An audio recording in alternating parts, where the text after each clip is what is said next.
Baik, bismillahirrahmanirrahim. Assalamualaikum warahmatullahi wabarakatuh. Innal hamdalillah nahmaduhu wa nasta'inuhu wa nastaghfiruh wa na'udzu billahi min shururi anfusina wa min sayyiati a'malina. May yahdihillahu fala mudhillalah وَمَا يُضْلِلْ فَلَا هَادِيَ لَهُ وَأَشْهَدُ أَنْ لَا إِلَهَ إِلَّا اللَّهُ وَحْدَهُ لَا شَرِيكَ لَهُ وَأَشْهَدُ أَنَّ مُحَمَّدًا عَبْدُهُ وَرَسُولُهُ صلى الله عليه وسلم. Amma ba'du, para jamaah, bapak-bapak dan ibu-ibu rahimakumullah, semoga Allah Subhanahu wa taala senantiasa merahmati kita semua. Alhamdulillah kita bertemu kembali dalam kajian kitab Mulakhas Fikih. Kita masih membahas kitab solat, bab tentang syarat-syarat solat. Solat mempunyai syarat-syarat. Yang pertama apa, para jamaah? Dukhulu waktiha, telah masuk waktu solat. Yang kedua, menutup aurat. Yang ketiga, menjauhi najis. Yang keempat, menghadap kiblat. Kemudian yang kelima, ini tema kita pada hari ini, syarat salat yang kelima, an-niyatu, niat. Di antara syarat salat adalah niat. Niat secara bahasa, an-niyatu lughatan al-qasdu. Secara bahasa niat artinya maksud atau tujuan atau keinginan. Secara syar'i, niat adalah al-azmu ala fi'lil ibadati taqarruban ila Allah Ta'ala. Keinginan yang kuat untuk melakukan ibadah, al-azmu ala fi'lil ibadati taqarruban ila Allah Ta'ala. Wa mahalluha al-qalbu fala yahtaju ila talaffuzi biha. Dan niat itu tempatnya di hati, sehingga tidak perlu dilafadzkan. Niat itu amalan hati, tempatnya di hati dan tidak perlu dilafadzkan, karena Rasulullah sallallahu alaihi wasallam dan juga sahabat-sahabatnya tidak pernah melafadzkan niat. Silakan ya, buka hadis-hadis tentang salat. Rasulullah sallallahu alaihi wasallam tidak pernah melafadzkan niat. Ya, misalnya hadis riwayat Bukhari dan Muslim. Rasulullah pernah bersabda kepada orang yang keliru salatnya. Kata beliau, "Idza qumta ila shalah fakabbir, summa qra' ma tayassara ma'aka minal Qur'an." Apabila kamu hendak sholat, fakabbir, maka bertakbirlah. Takbir di sini takbir apa? Takbiratul ihram. Kalau kamu hendak sholat, maka bertakbirlah. Nabi tidak mengatakan maka lafalkanlah niat. Kemudian bacalah apa yang mudah bagimu dari Al-Quran. Kemudian dalam hadis riwayat Muslim dari Aisyah radhiyallahu anha, anna Nabiyya sallallahu alaihi wasallam kana yaftatihu as-salata bitakbir. Bahwasanya Nabi sallallahu alaihi wasallam membuka salat dengan takbir. Takbiratul ihram. Fayanwi biqalbihi as-shalah allati yuriduha kazuhri wal asri, maka hendaknya ya seseorang meniatkan dalam hatinya sholat yang ingin dia kerjakan, seperti sholat zuhur, sholat asar, dan yang lainnya. Hal ini berdasarkan sabda Nabi Shallallahu Alaihi Wasallam, innamal a'malu bin niat. Sesungguhnya amalan-amalan harus dengan niat. Harus dengan niat. Jadi niat itu wajib. Syarat sahnya amalan, niat harus ada. Tempatnya di mana? Di hati, tidak perlu dilafalkan. Kemudian hendaknya niat bersamaan dengan takbiratul ihram. Ya, menghadirkan niat pada saat takbiratul ihram. Artinya berniat kemudian langsung takbiratul ihram. Jadi hadirkan niat kemudian takbiratul ihram. Jika niat mendahului ibadah dengan waktu yang tidak lama. Kadang kita itu niat mau sholat maghrib, kita sudah niatkan dari rumah. Dari rumah kita sudah berniat kita mau ke masjid untuk sholat maghrib. Ini tidak mengapa. Ya, cuman yang paling utama niat itu dihadirkan pas mau takbiratul ihram. Berniat, ya hadirkan dalam hati kita mau sholat maghrib, ya 3 rakaat dan seterusnya. Kemudian setelah itu takbiratul ihram. Ini supaya niat berbarengan dengan ibadah yang hendak kita kerjakan.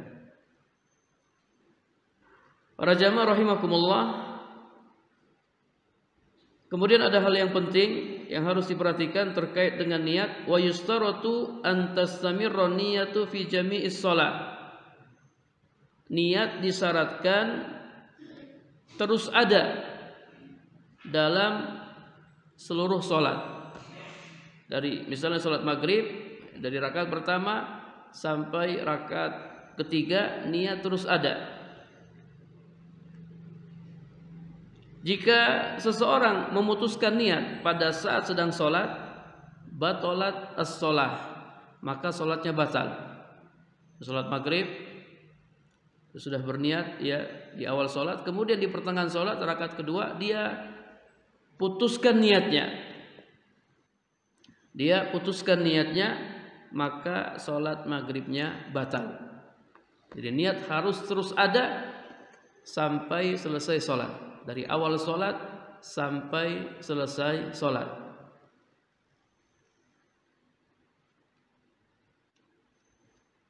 Ini juga berlaku ketika kita puasa. Niat harus ada selama kita puasa. Kalau kita berniat batalkan puasa, maka puasa kita batal. Maka kata para ulama, misalnya sudah tiba waktu berbuka. Sunnahnya berbuka dengan apa? Rutab, dengan kurma basah. Kalau tidak ada kurma basah, dengan tamar, kurma kering. Kalau tidak ada kurma kering, dengan air. Kalau tidak ada air, nggak ada rutab, nggak ada tamar, nggak ada air, ya dengan makanan yang ada di hadapan kita. Nah, kalau nggak ada apa-apa bagaimana? Udah tiba waktu berbuka, nggak ada apa-apa. Gimana? Apa kita ngumpulin ludah kita, kemudian kita telan? Kata para ulama, cukup kita niatkan membatalkan puasa. Kita niatkan membatalkan puasa, maka puasa kita akan batal. Innamal a'malu binniyat, sesungguhnya amalan itu tergantung niatnya. Siapa yang berniat puasa, ya dia puasa. Siapa yang berniat puasanya batal, maka puasanya batal. Sama halnya dengan sholat. Kalau di rakaat kedua dia niatkan batalkan sholatnya, maka sholatnya batal. Kemudian orang yang mengerjakan sholat atau orang yang mengerjakan sholat wajib sebagai makmum atau sholat sendiri boleh mengubah niatnya menjadi sholat sunnah jika hal itu dilakukan untuk tujuan yang benar. Ini juga ada pembahasan dalam kitab fikih tentang hukum mengubah niat. Jadi kita sedang sholat ini, kemudian kita berniat ingin ubah sholat kita menjadi sholat yang lain.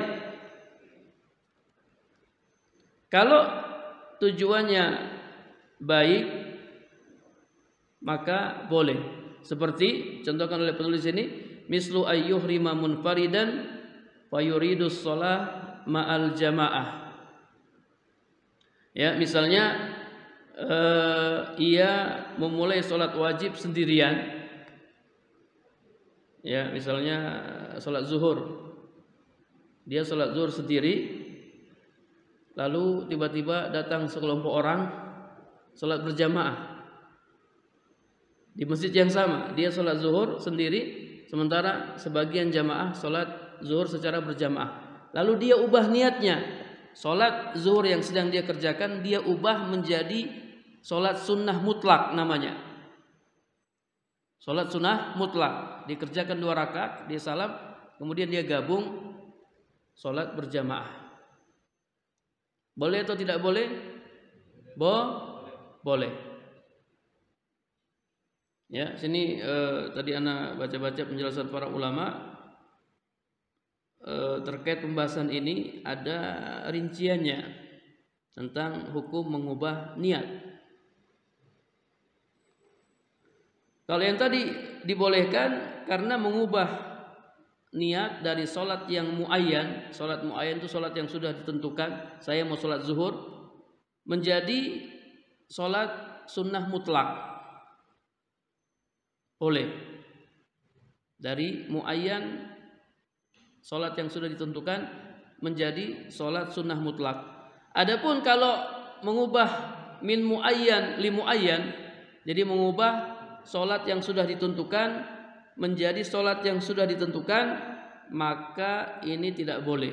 Misalnya, ya, seseorang berniat sholat duha. Seseorang berniat sholat duha. Sholat duha jam berapa? Sholat duha jam berapa? Nah, setelah syuruk di waktu duha. Kemudian dia ingat kalau tadi subuh dia belum mengerjakan sholat qobliyah subuh. Wah, tadi ana belum mengerjakan qobliyah subuh. Qobliyah subuh berapa rakaat? 2 rakaat. Boleh mengqadha, nanti ada pembahasan nih. Boleh mengqadha sholat sunnah rawatib yang tidak sempat kita kerjakan. Misalnya tadi kita subuh tidak sempat mengerjakan qobliyah subuh, boleh diqadha. Diqadhanya di waktu duha boleh. Boleh mengqadha salat sunnah rawatib yang tidak sempat kita kerjakan, boleh. Nah, sekarang dia sedang salat duha, niatnya salat duha nih. Ya, terus dia ingat tadi belum mengerjakan 2 rakaat sebelum subuh. Kemudian dia ingin rubah sholat duhanya menjadi sholat qobliyah subuh. Boleh atau tidak boleh? Tidak boleh. Kenapa tidak boleh? Karena ini min muayyan li muayyan. Mengubah niat sholat dari sholat yang sudah ditentukan ke sholat yang sudah ditentukan. Tadi awalnya dia niat apa? Sholat duha. Kemudian dia rubah menjadi sholat qobliyah subuh. Tidak boleh, karena niat itu harus di awal ibadah. Dia harus di awal ibadah. Sementara dia sudah masuk ibadah, sedang mengerjakan sholat duha, maka dia tidak boleh mengubahnya menjadi qobliyah subuh. Ini min muayyan ila muayyan, dirubah dari sholat yang sudah ditentukan, ya, menjadi sholat yang sudah ditentukan. Demikian pula min mutlak li muayyan, dari sholat sunnah mutlak ke sholat yang sudah ditentukan. Ini juga tidak boleh. Misalnya seseorang sedang sholat sunnah mutlak, kemudian dia ingat dia belum sholat qobliyah. qobliyah subuh. Lalu dia ingin merubah sholat sunnah mutlaknya menjadi qobliyah subuh, ini juga tidak boleh. Adapun yang tadi, yang boleh yang mana ikhwan, para jemaah? Dari muayyan ke mutlak. Dari muayyan ke mutlak tadi orang sholat zuhur sendiri, ini kan muayyan, sudah ditentukan sholat yang sholat zuhur. Terus ada jamaah datang, mereka sholat zuhur secara berjamaah. Nah, dia pingin sholat zuhur secara berjamaah, maka dia rubah niat sholat zuhurnya menjadi sholat sunnah mutlak, kemudian dia masuk ikut sholat berjamaah. Min muayyan ila mutlak, ini boleh. Adapun min muayyan ila muayyan tidak boleh, atau min mutlak ila muayyan, ini juga tidak boleh. Para jamaah rahimakumullah, kemudian kata penulis, ketahuilah bahwasanya sebagian orang qad ahdatsu fin niyati bid'atan wa tasaddudan ma anzalallahu bihima min sultan. Jadi sebagian orang telah membuat perkara-perkara baru dalam masalah niat, dan juga tasaddud. Tasaddud itu kekakuan atau memberat-beratkan dan seterusnya. Padahal Allah Subhanahu wa taala tidak menurunkan satu keterangan pun mengenai hal itu. Misalnya sebagian mereka itu kalau mau sholat dia lafalkan niatnya dengan lafal yang panjang, sehingga terkadang sulit bagi orang untuk apa? Untuk melafalkannya, saking panjangnya niatnya, saking lengkapnya. Misalnya dia mengatakan sebelum sholat, nawaitu usolli fardhu kaza adada kaza minar rakaat adaan lillah khalfa hadzal imam, dan seterusnya. Aku berniat sholat wajib ini, taruhlah sholat wajib zuhur sekian rakaat, ya 4 rakaat, adaan lillah, dikerjakan karena Allah, khalfa hadzal imam, ya di belakang imam ini. Kadang sampai kalau di tempat lain tuh sampai dia sebut harinya, jamnya, panjang banget niatnya. Jadi imam sudah takbir, sudah walad dolin, dia masih sibuk melafalkan niatnya. Ini kan memberatkan para jemaah. Padahal sunnahnya apa? Kata Nabi, idza kabbarul imam fakabbiru. Kalau imam sudah takbiratul ihram, fakabbiru. Nabi ungkapkan dengan huruf fa. Huruf fa. Apa bedanya summa dengan fa? Sama-sama kita artikan kemudian. Cuman kalau summa itu ada jeda waktu. Datang Muhammad ke masjid ini, kemudian beberapa menit kemudian, 5 menit kemudian datang Ali. Tapi kalau pakai fa, itu langsung Muhammad datang, fa Ali langsung datang, nggak ada jeda. Itu bedanya huruf summa dan huruf fa. Nabi mengatakan, idza kabbarul imam fakabbiru. Kalau imam sudah takbir, langsung takbir. Kita jangan lama-lama lagi. Imam takbiratul ihram, Allahu akbar, maka kita makmum, ya langsung takbir, Allahu akbar. Tidak usah sibukkan diri dengan melafalkan niat. Orang yang melafalkan niat, apalagi panjang, ya niatnya sampai hari dan jamnya disebutkan, bahkan nama imamnya juga disebutkan, ya dia akan ketinggalan. Sehingga apa? Menyulitkan orang. Wa hadza syai'un lam yaf'alhu Rasulullah sallallahu alaihi wasallam. Dan hal ini tidak pernah dilakukan oleh Rasulullah sallallahu alaihi wasallam, dan tidak pernah dinukil dari beliau bahwasanya beliau melafadzkan niat baik dengan suara pelan maupun dengan suara keras, dan beliau tidak pernah memerintahkannya.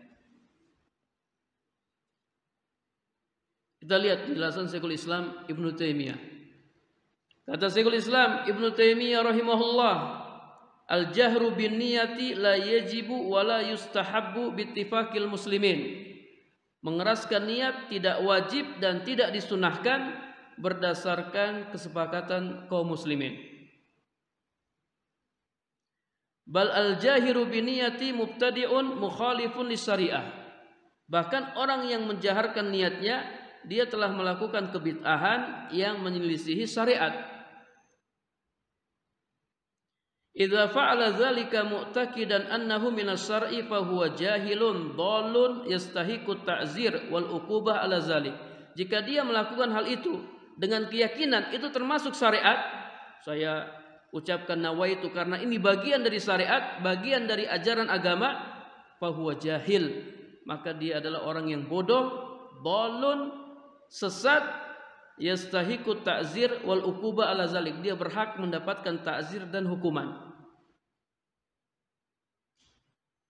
Idza asarra ala zalika ba'da ta'rifihi wal bayan lahu la siyama idza aza man ila jambihi bi raf'i sautihi aw karrara dzalika marratan ba'da marratin fa innahu yastahiqu ta'zir al balik ala zalik.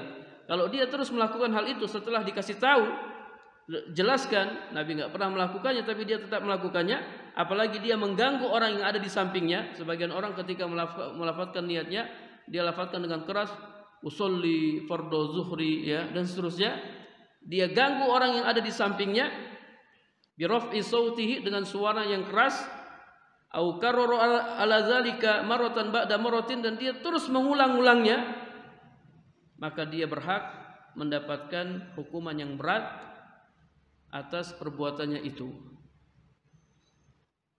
Ta'zir, berhak mendapatkan ta'zir. Siapa yang menghukum? Nanti hakim yang menetapkan hukumannya. Sampai pada perkataan beliau, sebagian mutaakhirin ulama-ulama yang belakangan mengeluarkan sebuah pendapat dalam mazhab Syafi'i tentang wajibnya hal itu, tentang wajibnya melafalkan niat. Tetapi mayoritas pengikut Syafi'i menganggap salah pendapat tersebut. Perhatikan para jamaah, menurut Syekhul Islam, ulama-ulama belakangan mereka mengatakan wajib melafalkan niat. Sementara pengikut Syafi'i di sini diungkapkan dengan jamahir ashab Syafi'i. Jamahir ashab Syafi'i, mayoritas pengikut Syafi'i menganggap salah pendapat mereka yang mewajibkan.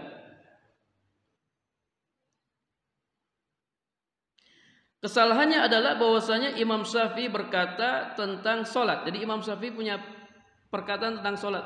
Mereka salah pahami perkataan ini. Kata Imam Syafi'i, la budda minan nutqi fi awwaliha. Ini perkataan Imam Syafi'i. La budda minan nutqi fi awwaliha. Harus mengucapkan di awal sholat. Umum ini perkataan Imam Syafi'i. Harus diucapkan di awal sholat. Menurut mereka, ini orang-orang yang keliru. Oh, yang dimaksud oleh Imam Syafi'i di sini yang harus diucapkan adalah mengucapkan niat. Harus mengucapkan niat di awal sholat.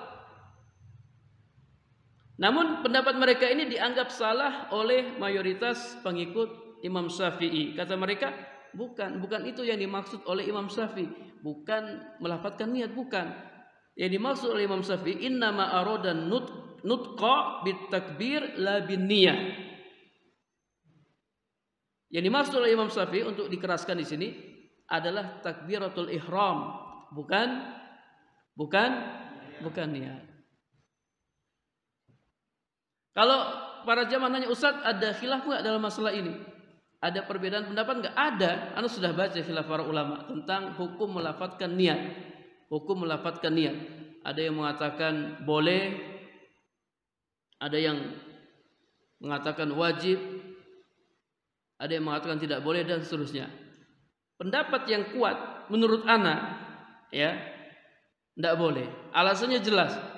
Yang mengatakan tidak boleh karena Nabi Shallallahu Alaihi Wasallam tidak pernah melakukannya. Udah selesai. Kalau ada dalil yang menjelaskan Nabi melafadzkan niat sebelum sholat, kita melafadzkan niat. Kalau ada dalilnya, dan dalilnya harus sahih. Tapi kalau tidak ada ya sudah, kita tidak usah melafadzkan niat. Kan sebenarnya beragama ini kan gampang, iya atau tidak? Apa yang dilakukan oleh Nabi itu kita lakukan. Apa yang Nabi tidak lakukan, kita tidak lakukan, sudah selesai.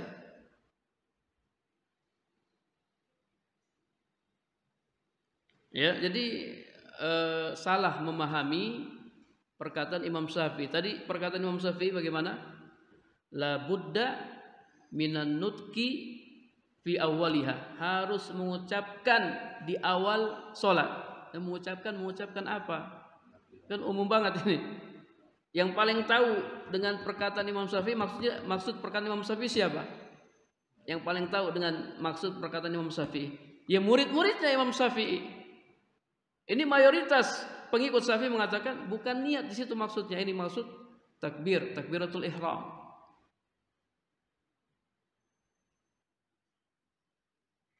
Kemudian kata penulis, melafadzkan niat di samping ya bid'ah, waqad yadkhulu fi riya aidan, terkadang bisa jatuh dalam riya.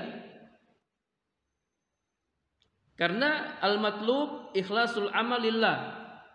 Yang dituntut itu mengikhlaskan amalan ya kepada Allah dan menyembunyikannya.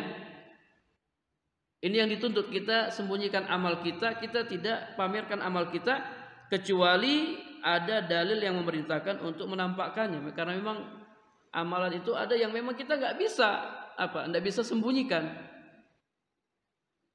Ya kayak sholat ini kan kita tidak bisa sembunyikan sholat 5 waktu berjamaah di masjid. Masa kita mau sembunyi-sembunyi sholat? Anak nyari yang tempat sepi lah di belakang tembok supaya nggak terlihat.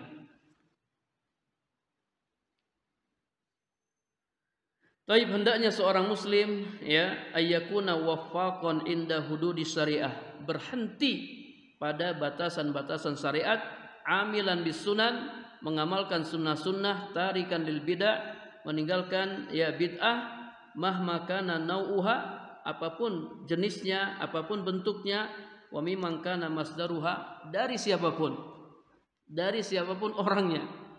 Kalau itu perkara-perkara baru, itu kebid'ahan, maka hendaknya ditinggalkan. Siapapun yang ngomong. Allah Subhanahu wa taala berfirman dalam surat Al-Hujurat ayat 16.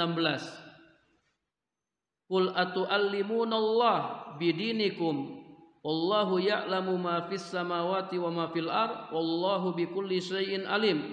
Katakanlah, apakah kalian memberitahukan kepada Allah tentang keyakinan kalian, tentang niat kalian, sementara Allah mengetahui apa yang ada di langit dan apa yang ada di bumi, dan Allah Maha mengetahui segala sesuatu. Tidak usah dilafadzkan, Allah sudah tahu apa yang ada dalam hati kita, itu Allah sudah tahu. Kita nggak perlu kasih tahu Allah, nggak perlu. Allah Subhanahu wa taala Maha mengetahui niat dan tujuan hati kita, maka tidak perlu ya dilafadzkan ketika sholat dan ketika melakukan ibadah-ibadah yang lain. Allah taala a'lam, Allah taala yang lebih mengetahui. Waffaqallah al-jami' lima yuhibbuhu wa yarda. Semoga Allah memberikan taufik kepada kita semua kepada apa yang disukainya dan diridhoinya. Ini pembahasan tentang niat. Ya, kita jangan para jemaah. Kadang kalau kita menyampaikan masalah ini, ya, kadang sebagian orang tidak terima. Bahkan kalau di masjid-masjid yang agak iya, itu mungkin ini kalau anak sampaikan ini sudah jadi pengajian terakhir, pertama dan terakhir. Ya, besok sudah tidak diundang lagi. Ya. Padahal kalau kita buka itu kitab-kitab fikih, ternyata perselisihan ulama itu ya seperti ini. Ada yang bilang bid'ah, ada yang bilang tidak bid'ah. Ada yang bilang sah, ada yang bilang tidak sah. Bayangkan. Jadi konsekuensinya itu besar, sah tidak sah. Masalah nyentuh perempuan, nyentuh lawan jenis, membatalkan wudu atau tidak membatalkan wudu. Ada yang mengatakan membatalkan wudu, ada yang mengatakan tidak membatalkan wudu. Jadi konsekuensinya itu bertolak belakang. yang satunya sah, yang satunya tidak sah. Antum bayangkan. Bekam, ada yang bilang bekam membatalkan puasa, ada yang bilang tidak batalkan puasa. Jadi memang konsekuensi nanti Ustaz, kalau anak lafadzkan niat, wah bid'ah Ustaz, berarti anak bid'ah. Wah setiap bid'ah sesat, setiap sesat tempat neraka, berarti anak di neraka. Itu kan konsekuensinya dia. Kita kan ngomong seperti itu, ya. Jadi perbedaan para ulama itu memang ya bertolak belakang, sah, tidak sah. Bid'ah ada yang bilang boleh, kemudian ada yang mengatakan batal tidak batal. Ya seperti itu, bertolak belakang. Kalau kita ikuti pendapat ini, wah berarti batal. Kalau kita tidak ikut, berarti tidak batal. Ya, jadi sekali lagi ini namanya masalah ijtihadiyah.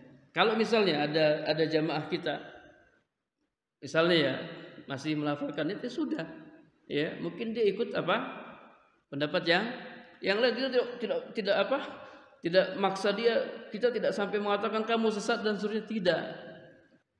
Kita tidak mengatakan seperti itu. Tapi menurut keyakinan kita, Nabi tidak pernah melakukannya, makanya kita tidak lakukan.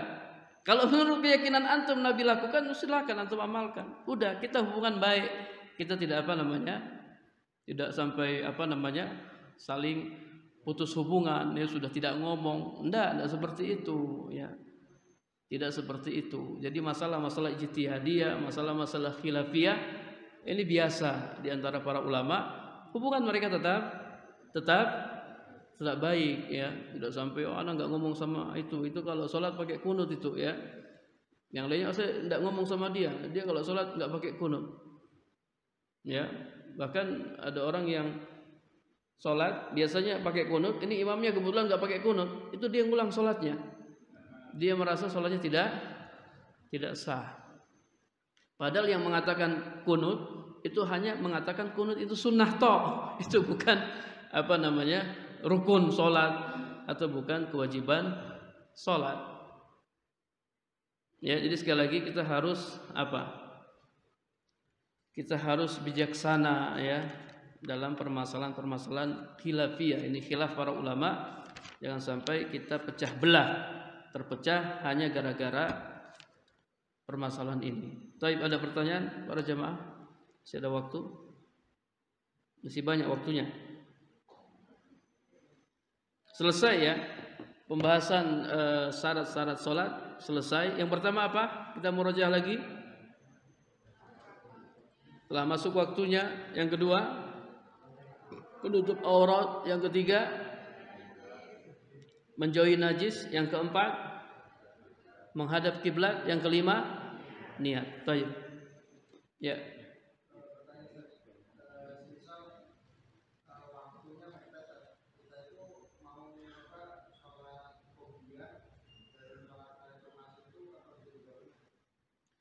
Naam, ya. Jadi kalau kita masuk masjid, misalnya sebelum sholat zuhur kita masuk masjid, kita sholat qobliyah atau sholat tahiyatul masjid. Kita sholat qobliyah dengan niat sekaligus tahiyatul masjid, boleh. Jadi cukup lakukan 2 rakaat, kita dapat 2 pahala. Dapat pahala qobliyah dan dapat pahala tahiyatul masjid. Nabi sallallahu alaihi wasallam bersabda, "Idza dakhala ahadukum al-masjida fala yajlis hatta yarka rak'atain." Apabila salah seorang di antara kalian masuk masjid, maka janganlah dia duduk sampai dia salat 2 rakaat. Penamaan tahiyatul masjid itu dari para ulama, tidak ada dalam hadis. Yang ada dalam hadis, kalau kalian masuk masjid, maka jangan duduk sampai salat 2 rakaat. Taib, orang yang masuk masjid waktu duhur, dia sholat qobliyah 2 rakaat. Sholat qobliyah duhur 2 rakaat. Dia sudah mengamalkan hadis ini atau tidak? Sudah mengamalkan hadis ini atau tidak? Sudah, kan kata Nabi kalau masuk masjid jangan duduk sampai sholat 2 rakaat. Jadi kalau dia sholat qobliyah 2 rakaat, dia sudah mengamalkan hadis ini. Dia sudah dapat hadis ini. Maka dia tidak perlu qobliyah tahiyatul masjid dulu. Kemudian setelah itu qobliyah, apalagi waktunya mepet, dia cukup qobliyah dengan niat tahiyatul masjid sekaligus, maka dia dapat dua pahala. Pahala qobliyah dan pahala tahiyatul masjid.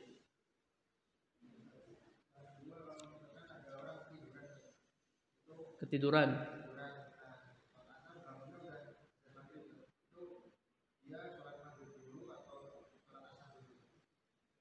Naam, para jamaah rahimakumullah, orang yang ketiduran ya, dia boleh mengqadha salatnya. Cuman yang jadi masalah, dia bangun pas azan maghrib. Dia bangun pas azan maghrib. Dia sholat asar dulu atau sholat maghrib dulu. Kalau misalnya waktu maghrib itu pendek ya, kalau dia sholat asar khawatir waktu maghrib itu habis, maka dia sholat maghrib dulu kemudian sholat asar. Karena waktu maghrib mepet. Berbeda kalau dia bangunnya isya, ya, misalnya dia bangunnya jam 8 malam, orang sudah selesai sholat isya, maka dia sholat asar dulu, kemudian sholat isya. Sholat asar dulu, kemudian sholat isya. Nah, oh, maghribnya juga lewat berarti ya. Nah, dia sholat asar, kemudian sholat maghrib, kemudian sholat isya. Nah, asar, maghrib, kemudian isya. Ya. Jadi kalau bisa urutan. Tapi kalau tidak bisa dikerjakan urutan karena waktu mepet, maka sholat yang mau dikerjakan itulah yang didahulukan. Ya, Pak.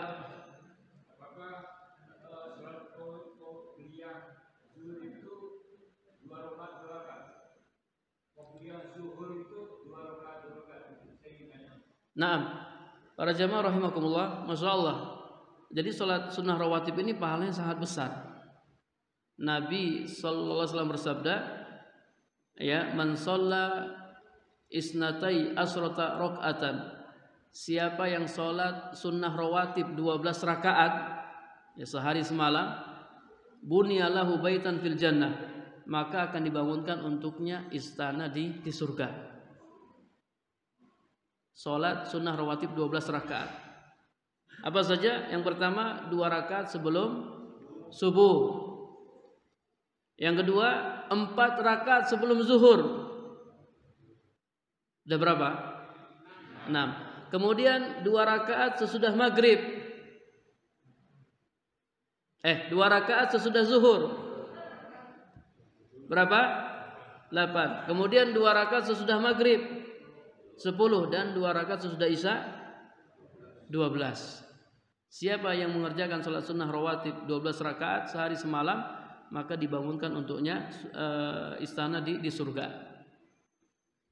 4 rakaat sebelum zuhur itu dikerjakan 2 rakaat salam, kemudian 2 rakaat salam. Jadi sebelum zuhur antum entah di rumah atau di masjid, antum sholat 2 rakaat salam, antum beri lagi 2 rakaat salam. Karena untuk zuhur itu sunnah rawatibnya 4 rakaat. Ustaz, kalau anak 2 aja gimana? Enggak apa-apa, boleh-boleh aja. Ya, anak ngambil 2 aja. Cuman kalau kita ngambil 4, kemudian kita kerjakan semuanya 12 rakaat, ada pahala khusus ya, ada keutamaan khusus, dapat istana di surga. Dapat rumah di surga. Kalau bangun rumah di dunia kan susah, lama ya, harus ngutang sana ngutang sini ya. Udah nggak apa-apa, kita nggak punya rumah di dunia, tapi nanti kita punya rumah di surga. Perbanyak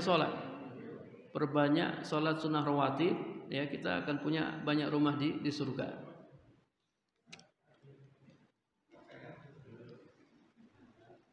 Nah, ada lagi yang ingin tanyakan ya, Pak? Oh, itu dulu. Ya.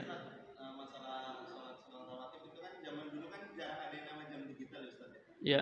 Untuk menunjukkan dari waktu azan menuju qomat. Pernah ada sholat tuh terus ngerti sholat sunnah, muadzinnya sudah qomat.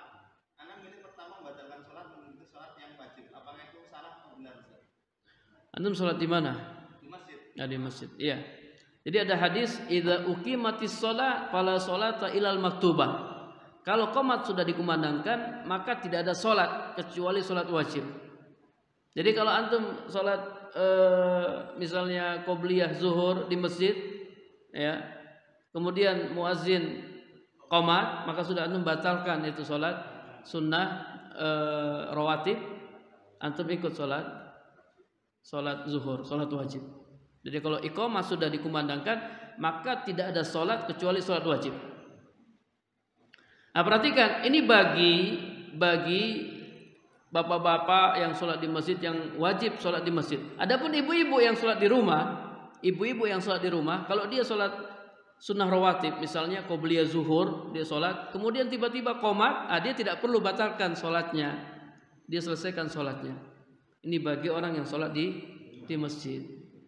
Adapun di rumah, ya dia terus selesaikan sholat rawatibnya. Kemudian setelah itu dia sholat zuhur ya, atau sholat wajib. Kecuali kalau ibu-ibu sholat di masjid ya. Kalau ibu-ibu sholat di masjid ya harus ikut aturan masjid. Kalau sudah qomat ya sudah, tidak ada sholat rawatib. Nah, ada lagi yang ingin ditanyakan para jamaah? Ya, ibu-ibu silakan.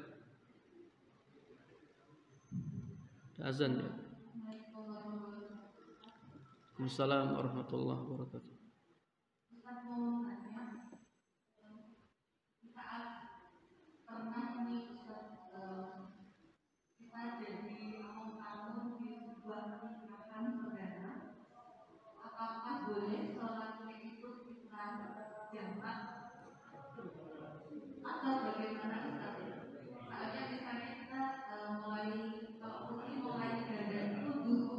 Masya Allah ya, ibu kalau dandanya lama ya. Masya itu.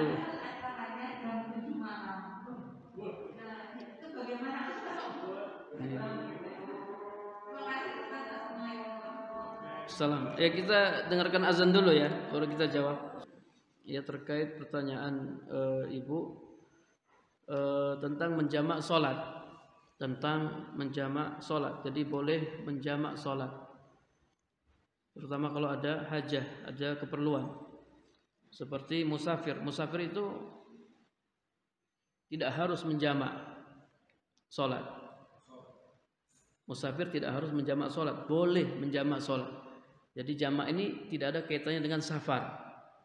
Jamak tidak ada kaitannya dengan safar. Yang ada kaitannya dengan safar itu mengqashar sholat.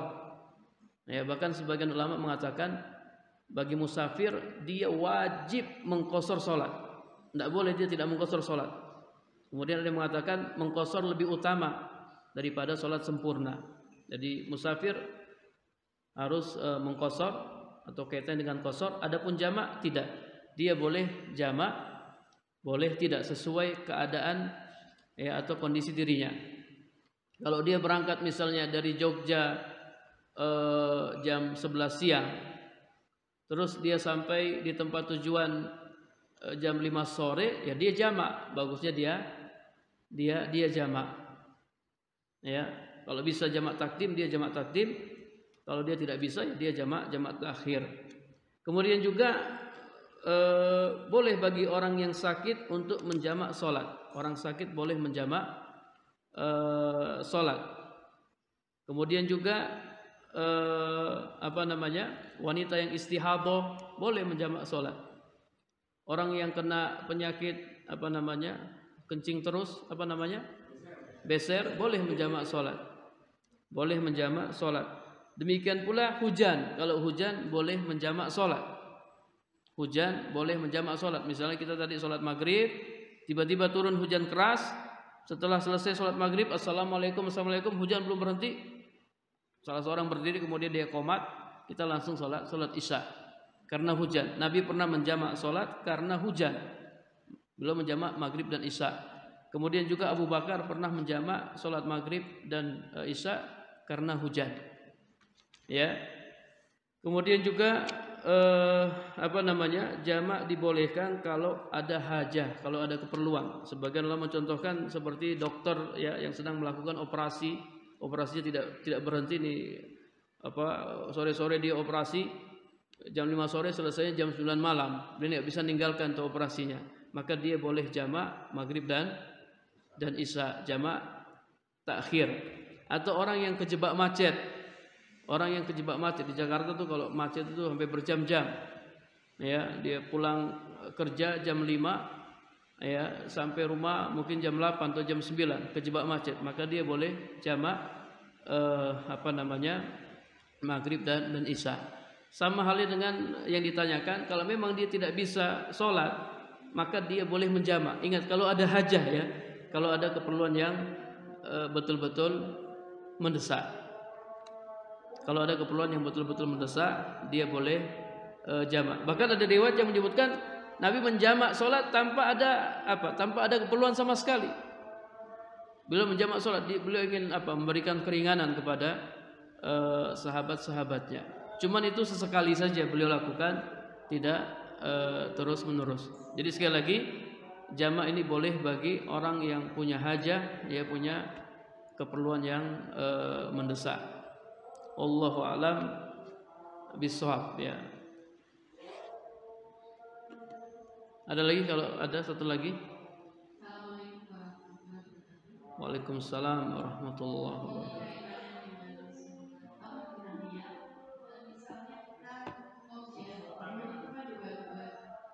Ya.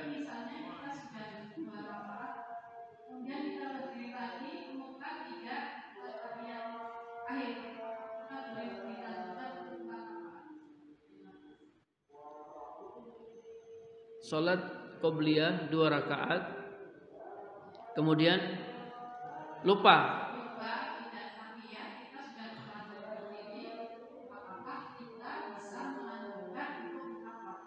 Nah, boleh gak sholat sunnah qobliyah yang 4 rakaat itu dilakukan dengan 1 salam, bukan dengan dua salam? Sebagian ulama membolehkan, sama seperti dengan sholat tarawih. Ya, sholat tarawih itu ada yang dua salam, ada yang 4 salam, 4 salam. Ya, jadi boleh. Kalau ada yang kerjakan 4 rakaat salam, 4 rakaat salam, boleh. Ini pendapat Syekh Muhammad Nasruddin Al-Albani. Namun yang paling utama 2 rakaat salam, 2 rakaat salam. Sama halnya dengan qobliyah zuhur. Ya, kalau ada yang mau kerjakan 4 rakaat 1 salam, boleh. Tapi yang paling utama 2 salam, 2 salam, 2 rakaat salam, 2 rakaat salam. Kalau kasusnya tadi lupa, dia berdiri, maka tidak mengapa dia lanjutkan, karena sholat qobliyah itu bisa dikerjakan 4 rakaat dengan satu salam. Jadi dia lanjut sholat qobliyah zuhur. Sholat qobliyah zuhur. Yang jadi permasalahan, kalau itu sholat subuh. Kalau sholat subuh seharusnya 2 rakaat, terus dia berdiri, gimana Ustaz? Berdiri ke rakaat yang ketiga karena lupa. Nanti ada pembahasannya di sujud sahwi. Ya, orang yang sholatnya lebih, apa yang harus dia lakukan? Nanti kita jelaskan dalam pembahasan sujud sahwi. Baik, cukup. Allahu a'lam bishawab. Mudah-mudahan Allah Subhanahu wa taala memberkahi pertemuan kita. Kita akhiri dengan doa kafaratul majlis. Subhanakallahumma wa bihamdika asyhadu an la ilaha illa anta astaghfiruka wa atubu ilaik. Assalamualaikum warahmatullahi wabarakatuh.